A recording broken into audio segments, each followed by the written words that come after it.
So my question is, are speakers set up for dedicated H&I presentation meetings, right? In other words, when you go in with virtual meetings, is it just people that are Zooming in for that meeting, or are they existing NA meetings that are already occurring that you guys just tap into and kind of broadcast?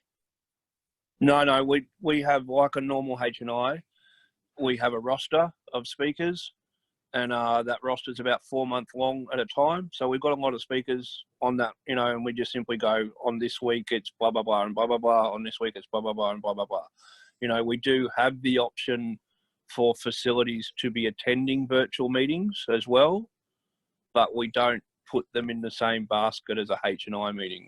And particularly at the moment, with the calls I've been getting from facilities, as someone whose home group is an online meeting, you know, us people who are like that have recently, it's been challenging for us in the sense that my home group went from quite an intimate, we knew everybody, 30 people, overnight, 100 people, hackers, fucking madness.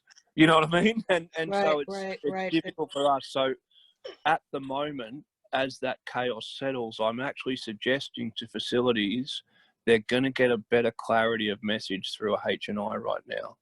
You know, it's simply aimed at carrying a message to a newcomer, where at the moment the online meetings, there's a lot of fear, you know. And Yeah, 100%. That's really you get all important. that, you know what I mean? That at the moment it also offers that intimacy. We do, you know, a reading, a 20-minute share, another reading, another 20-minute share, and 20 minutes for people to ask, you know, those very simple questions about NA that you don't know if you haven't been here, you know. So it really offers that space for them to start considering NA as an after treatment option, you know, whereas a meeting, particularly at the moment, can be a little more jumbled as far as the message goes. You know, like a H&I share is a H&I share, a meeting share is a meeting share. Yeah, and I want to kind of jump in with you guys on this so everybody understands why Wolvine asked that question. So the Northstar Group online NA group originated as the Clean and Crazy Never Alone outreach meeting. And that was a home group in Lexington, Kentucky that we went into and set up equipment and brought people virtually into that meeting. And so it began as an outreach effort. And then a member who attended that meeting from time to time said, hey, we don't have an H&I committee up here. Can we maybe do an H&I meeting in the facility? And we said, well, we've already got this setup going that we know works. It was a 90-minute recovery meeting. And we said, okay, let's bring in 2 speakers from somewhere in the world for the first half of the meeting. Let's vet them. Let's make sure that they have a clear NA message. And then, you know, we'll let them share. And then the last half of the meeting will be a regular recovery meeting. And should the facility decide that they want to stay on to understand what a real NA meeting is like, they can do that. And we were a small meeting at the time. I mean, we might have 10 or 15 people online and maybe 10 people in the room. So we have pretty good control of the floor, and we pretty much knew who was there. But you never know, you know, every now and then we get a new person drop into the meeting and they'd want to share in the recovery portion, and we'd all be sitting on our toes wondering, you know, is this motherfucker going to say something crazy? It never did happen, but you explain, like Brett's saying, you expose yourself to that when you let go of the control like that. And eventually what did that meeting in was HIPAA, was that there was a new employee that came into the facility, got a job there, and decided that the people sitting in the room at the facility with video on was a HIPAA violation. Now, there were other employees in the same facility that didn't feel the same way. And so it was kind of an internal bitch fest between them in the facility. And then the other person like got super pissed, and they went and took it to all these people, these other people in the organization. And then that people in the organization said, you know, basically, fuck this, we're done with this because we're tired of listening to y'all. And we actually got to meet the people who were in charge of the organization at a PR day. It was a virtual PR day we participated in. And they thanked us, said, you know, we're grateful for the meeting that you guys did for a while.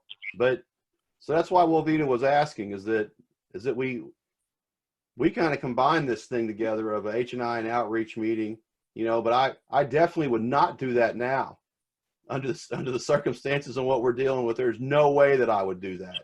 I would not allow anybody into the space that hadn't been vetted, and we knew exactly who they were and we trusted them, you know, with that responsibility. No way. I think another point too, I'll just add in there, just in maintaining the difference between a meeting and a H&I meeting, we have been contacted by, look, you there? Yeah, we've been contacted by jails as to whether it's a possibility for them to attend our NA at home meetings.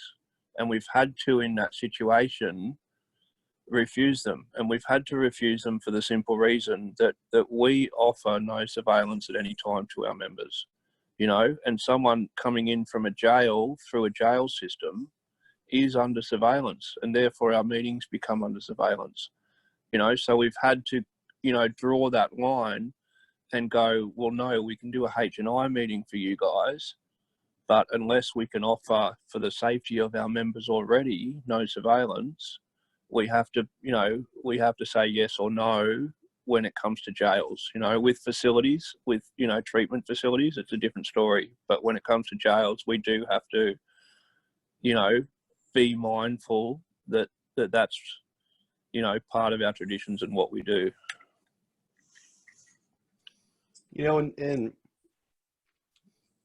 so Andrew from Ottawa was asking a question kind of about that too, about anonymity of the panel members coming in, and let's say there's staff that sees the panel member and now their anonymity is broken, and it's kind of like, well, I mean, when we volunteer to do public relations work of any kind, whether it's public information or H&I, as a committee, a subcommittee, you know, we're essentially accepting that risk that everywhere we go, you know, because we're serving Narcotics Anonymous, we're going to represent Narcotics Anonymous and be known as an NA member.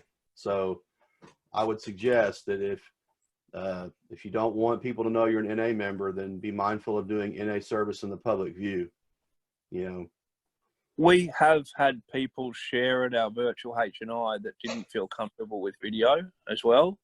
So they've actually, you know, we've had it on a couple of occasions from our end that our members haven't felt comfortable and they've just simply switched their video off. That's always an option for speakers, as in the same way it's an option for the facilities. You know, I don't see the anonymity issue as any different with online or face-to-face. I just see it as exactly the same, you know. Yeah, I think you're right. I think like you actually have more options to remain anonymous online, but Exactly. depending on the NA culture where you live and what's kind of protocol or run of the mill. I mean, we're much more video centric in the U.S. based on our internet, you know, capabilities. But oh, look, plenty of people who work in certain fields can't do H&I service because of their anonymity. You know, it's not uncommon. Yeah. Well, and we had a very specific conversation about the members that we asked to participate for that Cook County project of making those H&I meetings recorded, is that it was audio only. The video, if there was any video, would only be the NA literature we were discussing. And you had to change your name just to be on the recording. If you didn't change your name, you couldn't. And that was more of a humility thing too. It wasn't just anonymity, but I mean, it was humility too. If you're going to take part in this, we're all going to be equal. Nobody's going to, I mean, you might know who we are by our voices or whatever, but you ain't going to know it by our name, or you're not going to know it by our face.